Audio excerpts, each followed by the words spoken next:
Hello दोस्तों, welcome to fiction verse, जहां कहानियां सिर्फ सुनी नहीं जाती, महसूस की जाती हैं। आज हम लेकर आए हैं the Arabian Nights, the 1000 Nights and Night, अल्फ लैला व लैला, वॉल्यूम 1 का एपिसोड 15, दूसरा कलंदर की दास्तान।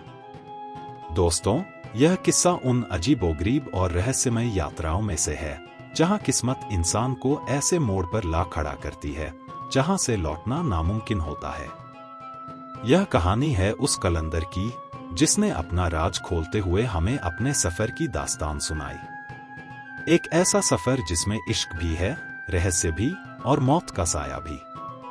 तो आइए चलते हैं शहरजाद की जुबानी उस रात की ओर जब राज खुलने लगे और दूसरी कलंदर की दास्तान हमारे सामने बिखरने लगी। तो सुनिए मेरी दास्तान, जान लो ऐ मेरी जाने जान, कि मैं जन्म से एक आंखा नहीं था। मेरी कहानी बड़ी ही अजीब और दर्दनाक है। अगर इसे किसी नुकीली सुई से मेरी आंख के किनारों पर खुद दिया जाए तो यह उन सबके लिए एक चेतावनी होगी जो चेतावनी लेना चाहते हैं। मैं एक राजा हूं, राजा का बेटा। मेरा बचपन किसी आम इंसान की तरह नहीं बल्कि शाही अंदाज में बीता। मुझे कुरान शरीफ को 7 अलग अलग तरीकों से पढ़ना सिखाया गया। मैं किताबों में डूबा रहता, विद्वानों और हकीमों से उनकी गहराइयों पर बहस करता। मैंने सितारों का इल्म सीखा, शायरों की नज़में याद की और हर किस्म के ज्ञान में अपने ज़माने के लोगों को पीछे छोड़ दिया। मेरी खताती, कैलीग्राफी ऐसी थी कि बड़े बड़े कातिब मेरे सामने फीके पड़ जाते। मेरा नाम दूर दूर तक फैल चुका था, शहर दर शहर, मुल्क दर मुल्क। यहां तक कि हिंद के बादशाह तक मेरी शोहरत पहुंच गई। उसने मेरे वालिद, मेरे पिता को खास पैगाम भेजा। उस पैगाम में लिखा था, आपके बेटे का इल्म, उसका हुनर और उसकी शहादत हमारे कानों तक पहुंची है। हम चाहते हैं कि वह हमारे दरबार में तशरीफ लाए। यह कुछ तोहफे और अनमोल नजराने हमारे तरफ से कबूल कीजिए और उसे हमारे पास भेजिए। मेरे पिता ने यह सुनकर मेरे लिए बड़ी तैयारी की। 6 जहाजों में मेरा काफिला रवाना हुआ। हमारे साथ मेरे लोग थे, सिपाही थे और वह सब नजराने थे जो हिंद के राजा के लिए ले जाने थे। हमने समंदर का सफर शुरू किया। एक पूरा महीना लहरों को चीरते हुए चलते रहे, जब तक कि हम हिंद की जमीन पर न उतर गए। जहाज से घोड़े उतारे गए, ऊंटों पर कीमती तोहफे और नजराने लादे गए और फिर हमारा काफिला जमीन के अंदरूनी हिस्सों की तरफ बढ़ा। लेकिन मुश्किल ज्यादा दूर नहीं थी। हम मुश्किल से थोड़ी ही दूरी तय कर पाए थे कि अचानक आकाश में एक काली परत सी उठी। धूल का ऐसा गुबार उठा कि आसमान और जमीन के बीच की हर चीज धुंधली हो गई।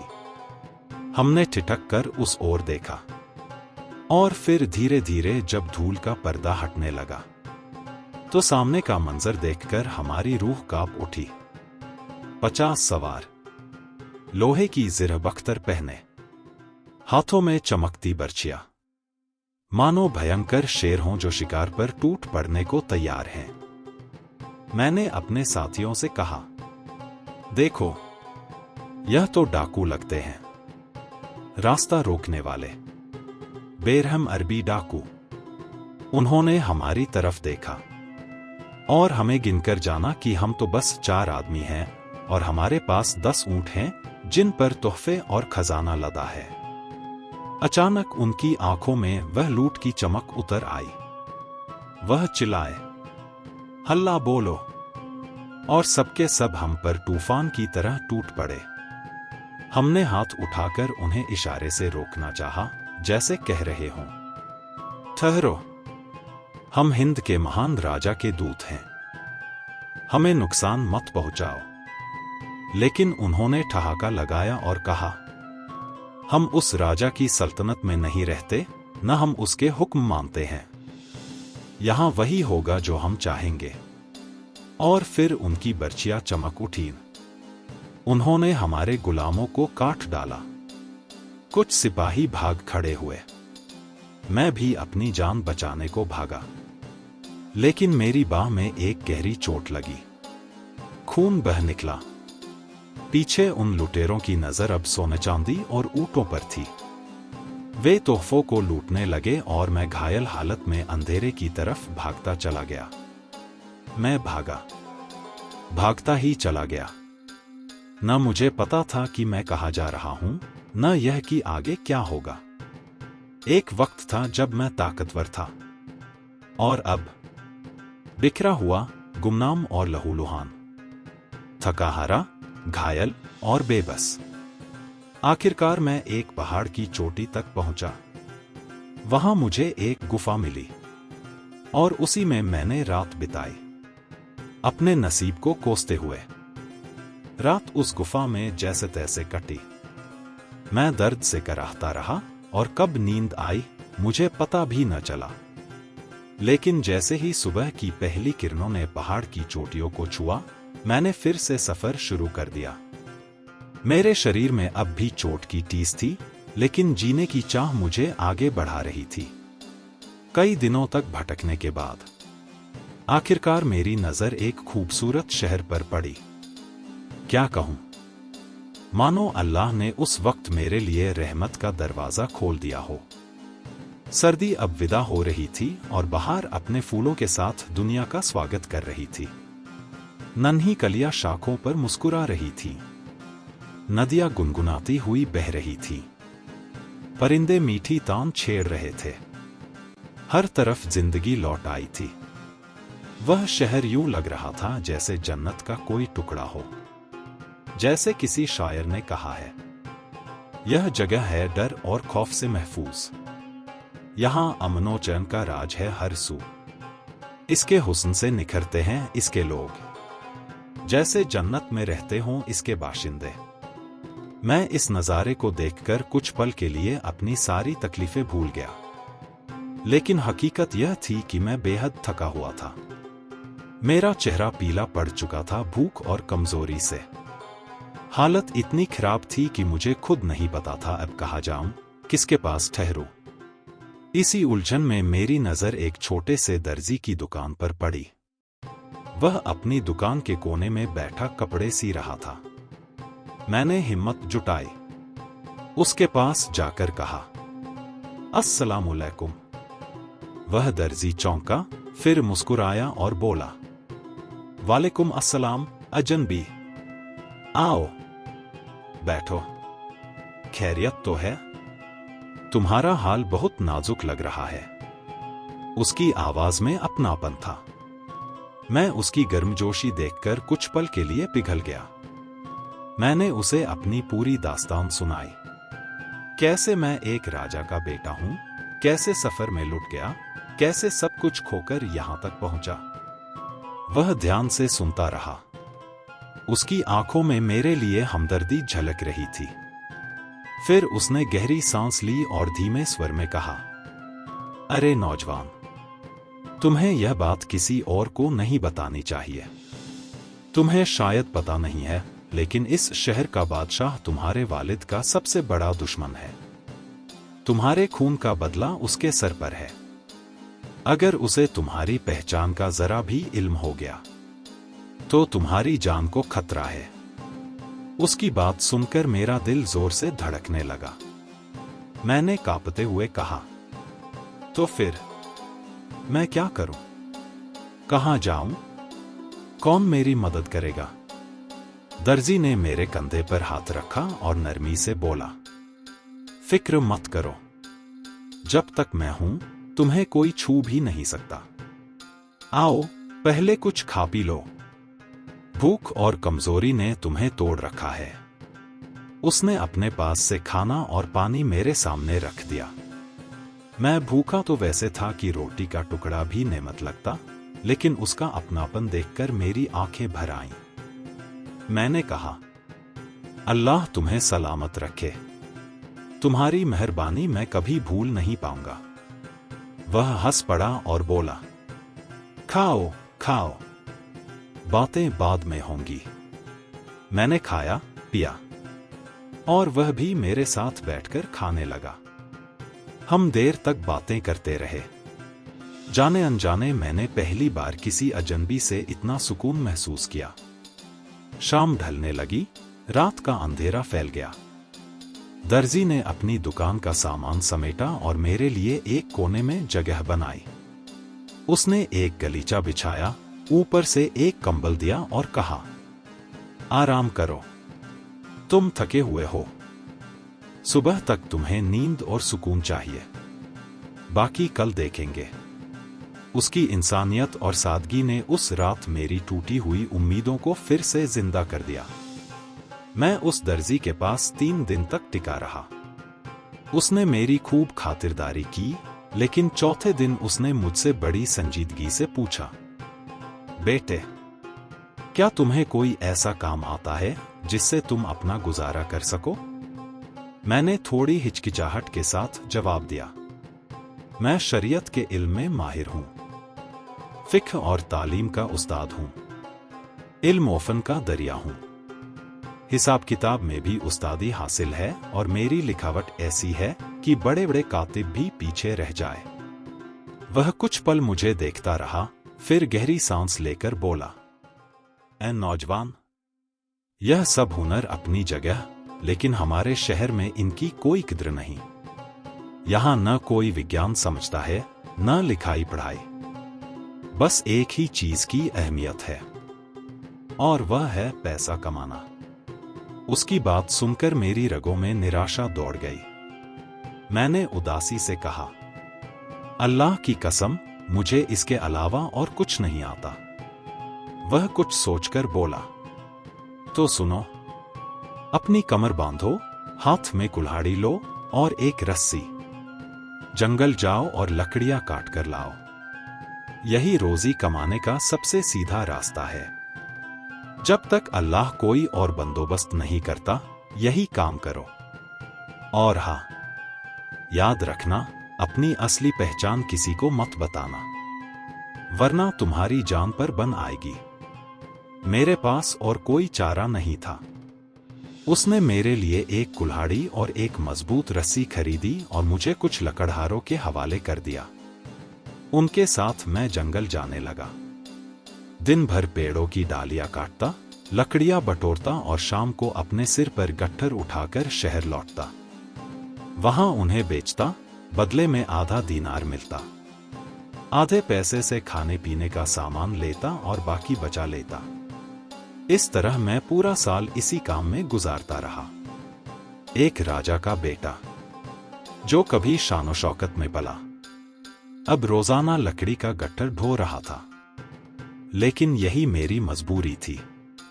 एक रोज की बात है। हमेशा की तरह मैं अपने साथियों के साथ जंगल गया, लेकिन चलते चलते मेरा मन भटक गया और मैं उनसे अलग होकर दूर निकल आया।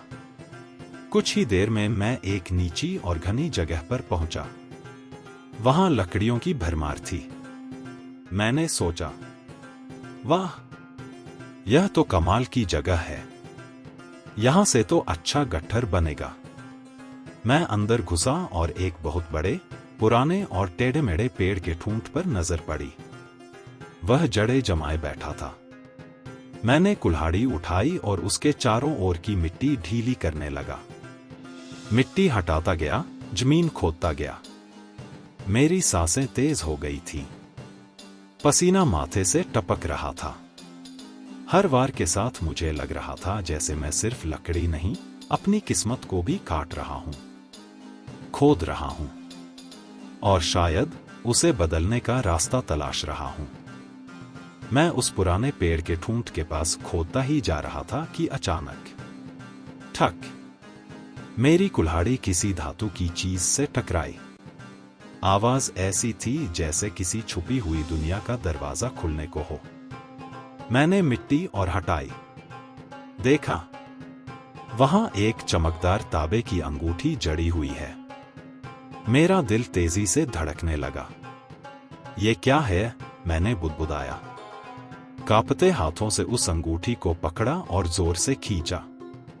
मिट्टी के नीचे छुपा हुआ एक लकड़ी का दरवाजा ऊपर उठा। और उसके नीचे उतरने वाली सीढ़ियां दिखाई दी। मैंने गहरी सांस ली और सावधानी से नीचे उतरने लगा। हर कदम के साथ अंधेरा और रहस्य बढ़ता जा रहा था।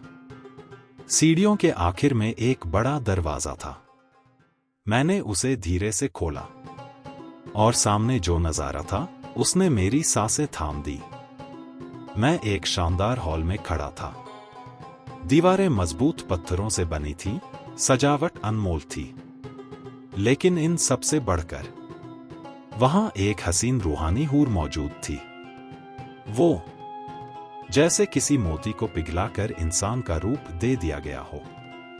उसके चेहरे की चमक देखकर मेरे दिल के सारे गम, थकान और दर्द जैसे हवा में उड़ गए। उसकी आवाज अगर मरहम होती तो 1000 जख्म ठीक हो जाते। उसकी आंखें किसी बाग की तरह खिली हुई थीं, होंठ सुबह की गुलाबी आभा जैसे, और उसके बाल घने काले बादलों की तरह। उसकी मुस्कान में वो ताकत थी कि किसी भी पत्थर दिल को पिघला दे। मैं उसकी खूबसूरती देखकर खुद ब खुद सजदे में झुक गया और कहा, सुभान अल्लाह, जिसने भी तुम्हें पैदा किया है उसने हुस्न की परिभाषा ही बदल दी है। वो मुझे देखती रही। फिर अचानक उसकी मधुर आवाज गूंजी, रुको, तुम इंसान हो या जिन्न?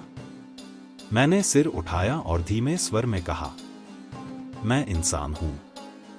उसकी आंखों में हैरानी थी। उसने आगे पूछा, तो फिर कौन सी ताकत तुम्हें इस जगह ले आई? मैं यहां पूरे 25 सालों से हूं और इस दौरान मैंने कभी किसी इंसान का चेहरा तक नहीं देखा। उसकी बातों ने मुझे भीतर तक हिला दिया।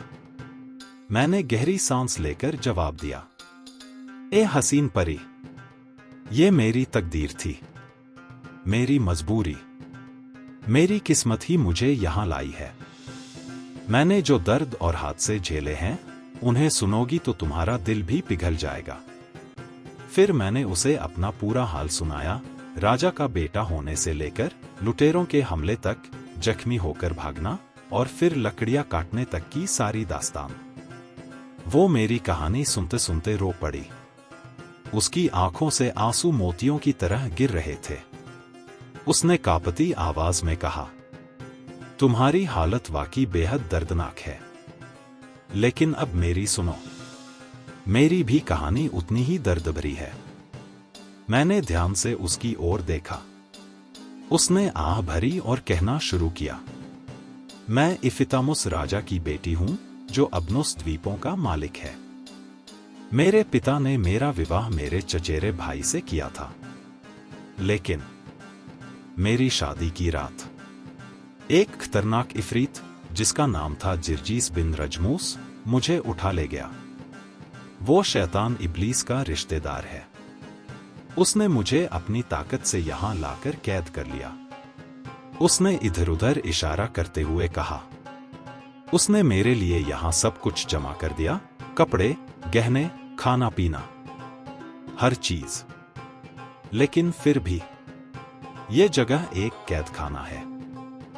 हर 10 दिन में वो आता है, सिर्फ एक रात मेरे साथ गुजारता है और फिर चला जाता है। उसने अपनी जात की मर्जी से नहीं बल्कि चोरी छुपे मुझे उठाया है। इसी वजह से वो यहां हमेशा नहीं रह सकता। मैंने हैरानी से पूछा, तो अगर तुम्हें उसकी जरूरत पड़े तो क्या करोगी? उसने मेरी आंखों में झांकते हुए कहा, वो दीवार देख रहे हो, उस पर 2 लकीरें उकेरी गई हैं।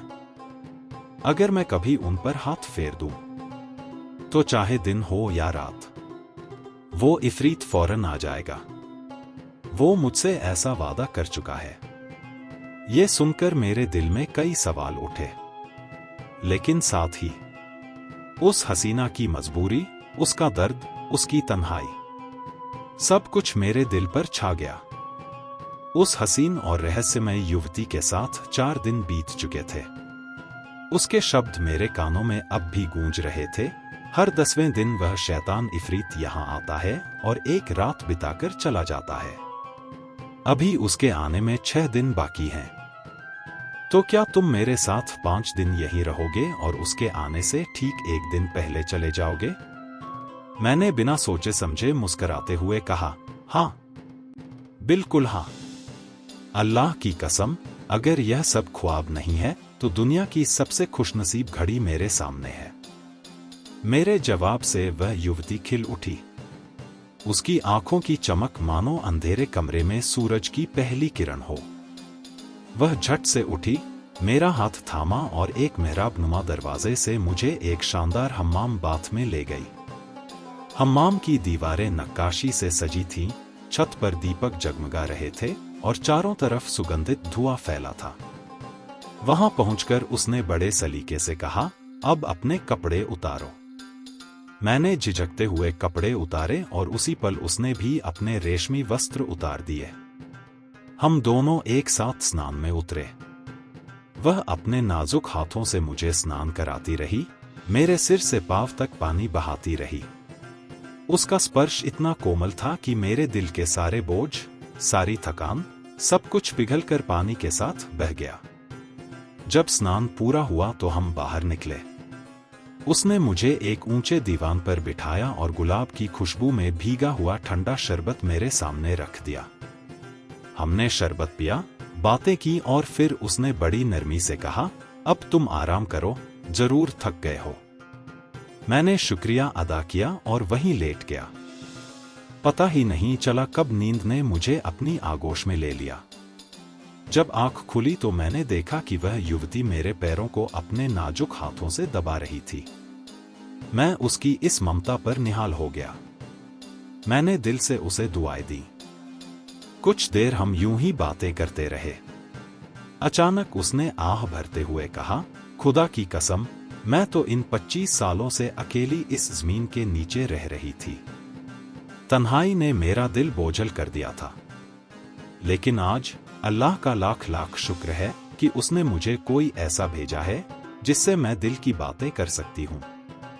फिर उसने मेरी आंखों में झांकते हुए धीमे से पूछा, ओ जवान, क्या तुम्हें शराब पसंद है? मैंने मुस्कुराते हुए कहा, जो तुम्हें अच्छा लगे वही करो। तुरंत ही वह उठी, एक अलमारी खोली और उसमें से पुरानी सीलबंद शराब की बोतल निकाली। उसने मेज पर रंग बिरंगे फूल, सुगंधित जड़ी बूटियां सजाईं और प्यालों में शराब भरकर मेरे सामने रख दी।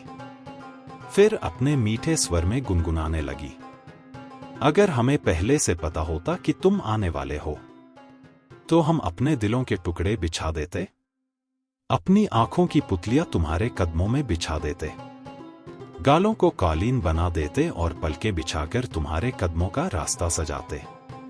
उसकी आवाज ने मेरे दिल की गहराइयों को छू लिया। मैंने उसकी ओर कृतज्ञता से देखा। मेरा दिल अब पूरी तरह उसी का हो चुका था। सारी उदासी, सारे गम जैसे कहीं खो गए थे। उस शाम हमने हंसी ठिठोली, बातें और शराब के प्यालों में डूबकर रात गुजारी। सच कहूं तो ऐसी रात मैंने जिंदगी में कभी नहीं देखी थी। और अगले दिन भी खुशी ने खुशी का साथ पकड़ा हुआ था। दोपहर तक शराब ने मुझे इतना मदहोश कर दिया कि मेरी सुध-बुध जाती रही। मैं लड़खड़ाते हुए कभी दाईं ओर, कभी बाईं ओर झूलने लगा। नशे में ही मैंने उसे देखा और कहा, चलो मेरी जान, मैं तुम्हें यहां से बाहर निकाल दूंगा, इस अंधेरी दुनिया से आजाद कर दूंगा, उस इफरीत की कैद से छुड़ा दूंगा। वह मेरी बात सुनकर हंस पड़ी और बोली, खामोश रहो, तुम्हें परेशान होने की जरूरत नहीं है। हर 10 दिन में सिर्फ एक रात उसी की होती है और बाकी 9 दिन तुम्हारे। लेकिन शराब ने मेरी अकल पर पर्दा डाल दिया था। मैंने अकड़कर कहा, नहीं, अभी इसी वक्त मैं उस जगह को तोड़ डालूंगा जहां वह तावीज बना रखा है। मैं उसी इफरीत को बुलाऊंगा और उसे मार गिराऊंगा, क्योंकि इफरीत को मारना तो मेरी आदत है। रात की नीरवता में जब मैंने अकड़कर कहा था, मैं अभी इसी पल उस तावीज को तोड़ दूंगा और उस इफरीत को मार गिराऊंगा, तो वह हसीन लड़की का चेहरा पीला पड़ गया। उसकी आंखों में डर साफ झलक रहा था। उसने कांपती हुई आवाज में कहा, अल्लाह की कसम, ऐसा मत करना, मत करना। ये काम बर्बादी की ओर ले जाएगा। अगर अक्लमंद हो तो इससे दूर रहना। और फिर उसने बेसब्री में 2 शेर गुनगुनाए। ये काम है जिसमें तबाही है। अगर होशियार हो तो इससे बच जाना। फिर दूसरा, ऐ तू जो जुदाई चाहता है, अपनी तेज घोड़ी को रोक ले। बहुत आगे मत बढ़, यहीं ठहर जा, क्योंकि जिंदगी में धोखा ही असल हकीकत है और हर मिलन का अंत बिछड़ने में ही होता है। उसके लफ्ज मेरे दिल तक पहुंचे, लेकिन शराब और घमंड ने मेरी समझ पर पर्दा डाल दिया था। मैंने उसकी बातों की कोई परवाह न की। उल्टा मैंने गुस्से में आकर अपना पाव उठाया और उस मेहराब एल्कोव पर इतनी जोर से लात मारी कि गूंज चारों ओर फैल गई। और ठीक उसी पल शहरजाद ने अपनी कहानी रोक दी, क्योंकि सवेरे की पहली किरण क्षितिज पर झलक चुकी थी। उसने धीरे से कहा, ए बादशाह सलामत, सुबह हो गई है, मुझे अब यहीं रुकना होगा। बादशाह शाहरयार, जो रात दर रात इस कहानी में डूब जाता था, थोड़ी बेचैनी से बोला, क्या इतना दिलचस्प मोड़ और तुम बीच में छोड़ रही हो? तुम्हारी बातें तो दिल को खींच लेती हैं। अच्छा, जाओ, लेकिन अगली रात मुझे इसी जगह से कहानी शुरू करनी होगी। मैं इंतजार करूंगा। शहरजाद ने झुककर आदाब किया और अपने कमरे की ओर लौट गई। जब 13वीं रात आई, जैसे ही रात का अंधेरा छाया और दिए जल उठे, शाहरयार फिर से बेचैन होकर बोला, शहरजाद, अब बिना देर किए कहानी आगे सुनाओ। कल तुमने उस जगह छोड़ दिया था जहां उस युवक ने जिद में आकर लात मारी और सब कुछ हिल गया। शहरजाद मुस्कुराई, उसकी आंखों में वही आत्मविश्वास था। वह बोली, मेरे मालिक, जैसा मैंने कहा। उस दूसरे कलंदर ने आगे अपनी दास्तान कुछ यूं सुनाई। जैसे ही मैंने उस मेहराब को लात मारी, अचानक पूरा आसमान काला पड़ गया। हवा गरजने लगी, बिजली कौंधी, बादलों ने जमीन हिला दी। धरती कांप उठी और चारों ओर घना अंधेरा छा गया। दुनिया मानो गायब हो गई। मेरे सिर से शराब का नशा पलक झपकते ही उतर गया। मैं घबराकर चिल्लाया, ये क्या हो रहा है? ये कैसा हलचल है? वह युवती कांपती आवाज में बोली, वो इफरीत, वही आ गया है। क्या मैंने तुम्हें चेताया नहीं था? अल्लाह की कसम, तुमने मुझे बर्बादी में डाल दिया। अब देर मत करो, भाग जाओ। जल्दी ऊपर भागो, जिस रास्ते से आए थे उसी से निकल जाओ। उसकी आंखों में ऐसा डर था जो मैंने कभी नहीं देखा था। मेरी भी जान हलक में आ गई। मैं घबराकर सीढ़ियों की ओर भागा। इतनी हड़बड़ी में था कि अपने सैंडल और अपनी कुल्हाड़ी भी वहीं भूल गया। जैसे ही मैंने 2 सीढ़ियां चढ़ी, दिल ने चाहा कि पीछे मुड़कर देख लूं। और उस एक नजर में जो मैंने देखा, उसने मेरी रूह तक जमा दी। धरती फट चुकी थी। उस दरार से एक विशालकाय इफरीत बाहर निकल रहा था। उसका कद इतना ऊंचा, चेहरा इतना भयावह और आंखें इतनी सुर्ख थीं कि देखने भर से दिल दहल जाए। उसकी गरजती हुई आवाज गूंजी, ओ औरत, ये शोर शराबा क्यों? किसने मेरी नींद और आराम में खलल डाला? कौन सी आफत आ पड़ी है? युवती ने कांपते हुए जवाब दिया, कुछ नहीं, कुछ नहीं हुआ। बस मेरा दिल बहुत भारी हो गया था। तन्हाई ने मुझे घेर लिया था, तो मैंने जरा सा शराब पी ली ताकि दिल हल्का हो जाए। फिर जब उठी तो नशे की हालत में लड़खड़ा कर उस मेहराब से टकरा गई। बस इतना ही हुआ है। इफरीत की आंखों में खून उतर आया। उसकी गरजती हुई आवाज पूरे हाल में गूंज उठी, तू झूठ बोल रही है, ए रंडी की औलाद। तेरी बातें धोखे से भरी हैं। उसने गुस्से में इधर उधर निगाहें दौड़ाई। तभी उसकी नजर मेरी कुल्हाड़ी और सैंडल पर जा टिकी। उसने दांत पीसते हुए कहा, ये क्या है? ये किसी इंसान का सामान नहीं तो और क्या है? कौन आया है तेरे पास?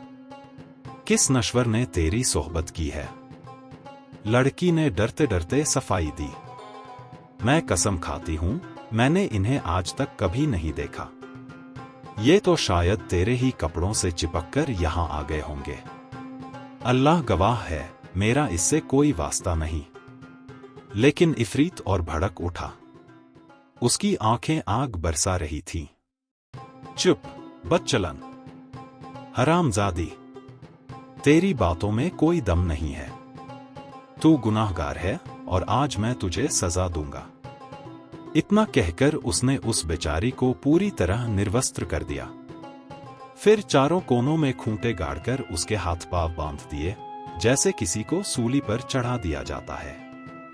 वो असहाय जमीन पर तड़प रही थी, चीखें मार रही थी, और इफरीत ने उसे जबरदस्त यातना देना शुरू कर दिया ताकि उससे सच उगलवा सके। उसकी दर्दनाक चीखें मेरी रग-रग में उतर रही थी। मेरा दिल दहल गया। मैं और बर्दाश्त न कर सका। कांपते हुए, डर से थरथराते कदमों के साथ मैं सीढ़ियों की ओर भागा। जैसे तैसे ऊपर पहुंचा और फौरन ट्रैपडोर को बंद कर दिया। ऊपर मिट्टी डाल दी ताकि कोई निशान न बचे। लेकिन ऊपर आकर मेरा दिल रो पड़ा। पछतावे की आग ने मुझे घेर लिया। मैं सोचने लगा, अरे मूर्ख, तूने क्या कर डाला? उस हसीन और मासूम लड़की की किस्मत बर्बाद कर दी। 5 और 20 साल से वह चुपचाप सुकून की जिंदगी जी रही थी, और तेरे लालच और मूर्खता ने उसे उस शैतान के हाथों जुल्म की आग में झोंक दिया। उसकी हालत का गुनहगार सिर्फ तू है। मेरी आंखें भर आईं। मैंने अपने आप को कोसा, अपनी किस्मत को लानत दी। याद आया कि मैं कभी राजा का बेटा था, एक शहजादा, और अब हालात ने मुझे लकड़हारा बना डाला है। जिंदगी कुछ पल को संभली थी, लेकिन फिर वही दर्द, वही बर्बादी मेरे गले पड़ गई। आंसू बहाते हुए मेरे होंठों से ये शेर निकला, जब किस्मत का सितम तुझ पर सबसे भारी हो, तो याद रख, एक दिन हंसी का होगा, एक दिन गम का। थके कदमों से मैं वापस उस दर्जी के घर पहुंचा। उसने मुझे देखा तो उसके चेहरे पर राहत की लकीर दौड़ गई। वो भागता हुआ मेरी ओर आया और बोला, ओ मेरे प्यारे दोस्त। पूरी रात मेरा दिल बेचैन रहा। मैं सोचता रहा कि कहीं कोई जंगली दरिंदा तुझ पर हमला न कर दे या कोई और मुसीबत तुझे न निगल जाए। अब अल्हम्दुलिल्लाह तू सही सलामत लौट आया। मेरी जान में जान आई। मैंने उसकी फिक्र और मोहब्बत के लिए शुक्रिया अदा किया। फिर अपने कोने में जाकर बैठ गया। वहीं चुपचाप सोचने लगा, उन ख्यालों में डूब गया जो मेरी रूह को चीर रहे थे। मैं खुद को कोस रहा था, बार बार यही कह रहा था, क्यों मैंने उस मेहराब को लात मारी? क्यों मैंने उसकी बात नहीं मानी? यह सब मेरी जिद और मूर्खता का नतीजा है। और मेरी आंखों से आंसू बहते रहे। मैं अपने आप को कोस ही रहा था कि तभी मेरा दोस्त दर्जी मेरे पास आया और बोला, ए जवान, मेरी दुकान में एक बूढ़ा आदमी बैठा है, कोई फारसी। उसके पास तुम्हारा कुल्हाड़ा और तुम्हारी जूतियां हैं। वह कहता है कि फज्र की अजान के वक्त वह बाहर निकला और रास्ते में ये चीजें उसे मिली। वह इन्हें लकड़हारों के पास ले गया ताकि मालिक का पता चले। लकड़हारों ने तेरी पहचान करके उसे तेरे पास भेजा है। अब चलो, उसे शुक्रिया कहो और अपनी चीजें ले लो। यह सुनकर मेरा रंग उड़ गया, जैसे चेहरे से सारा खून खींच लिया गया हो। डर से दिल की धड़कन तेज हो गई और मैं पत्थर सा हो गया। तभी अचानक मेरी कोठली का फर्श फट गया और उसी दरार से ऊपर उठा वह फारसी। लेकिन असल में वही इफरीत था। उसने उस औरत को बेहिसाब यातनाएं दी थी, लेकिन वह जरा भी नहीं टूटी थी। उसने कुछ भी कबूल नहीं किया। आखिरकार उस दानव ने कुल्हाड़ा और जूतियां उठाईं और उस बेचारी से कहा, कसम है मुझे इब्लीस की औलाद होने की, मैं इन चीजों के मालिक को जरूर तेरे सामने लेकर आऊंगा। फिर वह ऊपर की दुनिया में आया और लकड़हारों से वही झूठी कहानी कही। जब उन्हें यकीन हो गया कि सामान मेरा ही है, तो वह अचानक बाज की तरह मुझ पर झपटा और मुझे ऐसे दबोचा जैसे चील चूहे को दबोच ले। मैं बेहोश सा हो गया। वह मुझे आसमान की ऊंचाइयों में ले गया और फिर धरती के नीचे की गहराइयों में घुसता चला गया। आखिरकार मुझे उसी भूमिगत महल में पटक दिया जहां मैंने वह रात बिताई थी। मेरी नजर उस औरत पर पड़ी। वह पूरी तरह निर्वस्त्र थी। उसके हाथ पांव 4 खूंटियों से बांधे गए थे और उसके जिस्म से खून बह रहा था। यह दृश्य देखकर मेरी आंखों से आंसू उमड़ पड़े। इफरीत ने उसकी देह पर कपड़ा डाल दिया और दहाड़ते हुए बोला, ऐ बदचलन, अब क्या तू इनकार करेगी? क्या यह आदमी तेरा आशिक नहीं है? उस औरत ने मेरी तरफ देखा। उसकी आंखें दर्द से भरी थी। उसने कहा, मैं इस आदमी को नहीं जानती। मैंने इसे कभी नहीं देखा। इफरीत गुर्राया, क्या? इतनी यातना के बाद भी तू सच नहीं मानती? वह औरत चीखी, खुदा की कसम, मैंने इस आदमी को कभी नहीं देखा। और अल्लाह की नजरों में किसी बेगुनाह पर झूठा इल्जाम लगाना हराम है। दानव हंसते हुए बोला, अगर तू इसे नहीं जानती तो लो, यह तलवार ले और इसका सिर उड़ा दे। उसने तलवार उसके हाथ में थमा दी। वह मेरे करीब आई। मैं कांप रहा था, लेकिन मैंने अपनी आंखों और भौहों से उसे इशारा किया। मेरी आंखों से आंसू झर रहे थे। उसने भी मेरी आंखों की भाषा पढ़ ली और चुपचाप इशारों में कह दिया, तुमने यह सब क्यों किया? क्यों मुझे इस मुसीबत में डाल दिया? मैंने भी इशारों से जवाब दिया, अब रहम का वक्त है, माफ करने का वक्त है। हम दोनों की चुप्पी के बीच आंखें ही हमारी ज़बान बन गईं। मेरी आंखों ने वही कह दिया जो मेरा दिल कहना चाहता था। उस दिन की याद ताज़ा हो गई जब हम आखिरी बार मिले थे और आंसुओं ने मेरे अल्फाज की जगह बयान किया था। उसने अपनी आंखों से मेरे सवाल का जवाब दिया। होंठ चुप रहे लेकिन निगाहें सब कुछ कह गईं। मैंने उंगलियों से इशारा किया और उसने समझ लिया। हमारी भौहें, हमारी निगाहें सब मिलकर एक खामोश बातचीत कर रही थी। और उस खामोशी के बीच मोहब्बत सबसे ऊंची आवाज में बोल रही थी। तब मेरी मालकिन, वह औरत कांपते हाथों से तलवार जमीन पर फेंक देती है और फूटते हुए आंसुओं के साथ कहती है, मैं भला कैसे उस आदमी की गर्दन काट दूं जिसे मैं जानती तक नहीं और जिसने मेरा कुछ भी बिगाड़ा नहीं। मेरे मजहब में ऐसा करना हराम है। मैं ऐसा जुल्म कभी नहीं कर सकती। इफरीत उसकी बात सुनकर पागल सा हो गया और दांत पीसते हुए बोला, तो यह तुझसे सहा नहीं जा रहा क्योंकि यह तेरा आशिक है। तेरी खामोशी और तेरी जिद यही साबित करती है कि तुझे इसका ख्याल है। और सच तो यह है कि सच्चा प्यार हमेशा अपने जैसा ही तलाशता है और उसी पर तरस खाता है। फिर उसने मेरी तरफ मुड़कर कहा, ए आदमी, शायद तू भी कहेगा कि तू इसे नहीं जानता। मैंने कांपती आवाज में जवाब दिया, कौन है यह औरत? अल्लाह की कसम, मैंने इसे पहले कभी नहीं देखा। यह तो अभी मेरी नजरों के सामने पहली बार आई है। इफरीत ने मेरी आंखों में झांकते हुए तलवार मेरी तरफ बढ़ाई और गुर्राया, तो ठीक है, इसे खुद मार डाल। इसका सिर उड़ा दे और मैं मान लूंगा कि तू इसे वाकई नहीं जानता। फिर मैं तुझे छोड़ दूंगा और तुझ पर सख्ती नहीं करूंगा। मैंने तलवार थाम ली और पूरे जोर से उसे उठाया भी। लेकिन तभी उस औरत ने अपनी आंखों और भौहों से इशारा किया, क्या मैंने तुझसे कभी मोहब्बत में कमी की? और तू यही इनाम देगा मुझे? मेरे दिल में कुछ टूट गया। मैंने भी अपनी नजरों से जवाब दिया, मैं अपनी जान तुझ पर कुर्बान कर दूंगा। उस खामोश लम्हे में हमारी आंखें ही हमारी जुबान बन गईं। आंसू मेरे गालों से बहने लगे और तलवार मेरे हाथ से छूटकर गिर गई। मैं चिल्ला पड़ा, ऐ ताकतवर इफरीत! अगर एक औरत जो कमजोर है और दर्द में है फिर भी मेरे सिर को काटना गुनाह समझती है, तो मैं कैसे उसका सिर काट सकता हूं? मैं उसे पहली बार देख रहा हूं। अल्लाह गवाह है, मैं ऐसा जुल्म कभी नहीं करूंगा। चाहे तू मुझे मौत के घाट उतार दे। इफरीत गुर्राया। तुम दोनों की आंखों से साफ दिख रहा है कि तुम एक दूसरे को चाहते हो। अच्छा, अब मैं बताता हूं कि इसका अंजाम कैसा होता है। यह कहकर उसने तलवार झटके से उठाई और पहले उस औरत के हाथ काट दिए, 1, 2, 3, 4 बार में। फिर उसके पैर काट डाले।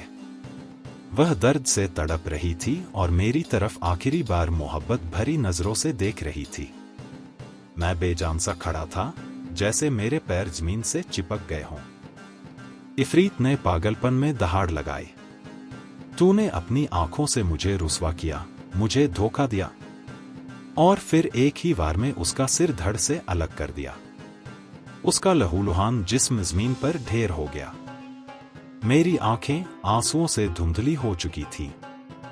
फिर इफरीत ने मेरी तरफ देखा और बोला, ए इंसान, हमारे कानून में साफ लिखा है, अगर बीवी बदचलनी करे तो हमें उसे मार डालने का हक है। यह लड़की जिसे तुमने देखा, मैंने उसके 12वें साल में उसकी शादी की रात चुराया था। तब से वह सिर्फ मेरी थी। हर 10वें दिन मैं इंसान का रूप धरकर उसके पास आता और उसके साथ रात बिताता। लेकिन जब मुझे यकीन हो गया कि उसने मुझे धोखा दिया है, तो मैंने उसे कत्ल कर दिया। लेकिन तेरे बारे में मैं अब तक यकीन से नहीं कह सकता कि तूने गुनाह किया है। फिर भी तुझे बिना सजा के छोड़ना मेरे बस की बात नहीं। हाँ, एक नेमत मैं तुझे दे सकता हूं, जो चाहे मांग ले। यह सुनकर मेरे दिल में थोड़ी सी उम्मीद जगी। मैंने कांपती आवाज में कहा, क्या नेमत मांगू इफरीत? वह बोला, मुझसे कह, किस रूप में मैं तुझे बदल दूं? क्या तू कुत्ता बनना चाहता है, गधा, या फिर बंदर? मैंने हाथ जोड़ दिए और गिड़गिड़ाते हुए कहा, अल्लाह के नाम पर मुझ पर रहम कर। जैसे तू एक मुसलमान पर रहम करेगा, वैसे ही अल्लाह तुझ पर रहम करेगा। मैंने तेरा कोई नुकसान नहीं किया, मुझे छोड़ दे। लेकिन वह मेरी विनती पर हंस पड़ा। बस अब लंबी बातें मत कर। मैं चाहे तो तुझे अभी मार डालूं, लेकिन चल, मैं तुझे मौका देता हूं। अपना रूप चुन। मैं कांपते हुए बोला, ए इफरीत, तुझे चाहिए कि तू मुझे माफ कर दे, जैसे हसद करने वाले को हसद करने वाले ने माफ किया था। उसकी आंखें सिकुड़ गईं और उसने पूछा, और वह कैसे? मैंने गहरी सांस ली और कहने लगा, तो सुन उसकी कहानी। दोस्तों, आपने अभी सुनी वह दर्दनाक और रहस्य से भरी दास्तान, जहां इफरीत ने उस बेगुनाह औरत को मौत के घाट उतार दिया और अब उस बेचारे इंसान पर नई मुसीबत टूटी है। लेकिन अब सवाल यह है कि वह कहानी क्या थी? आखिर किस तरह हसद करने वाले ने हसद करने वाले को माफ किया था? और क्या यह इंसान अपनी जान बचा पाएगा या किसी नए रूप में बदल दिया जाएगा? इसका जवाब जानने के लिए आपको अगला हिस्सा जरूर सुनना होगा। अगर आपको यह कहानी रोमांचक लगी हो तो चैनल को सब्सक्राइब कीजिए, वीडियो को लाइक और शेयर कीजिए और कमेंट में बताइए, आपकी नज़र में अगर इफरीत आपको रूप बदलने की सजा देता तो आप कौन सा रूप चुनते? अगली कड़ी में मिलते हैं। तैयार रहिए उस अनोखी कहानी के लिए।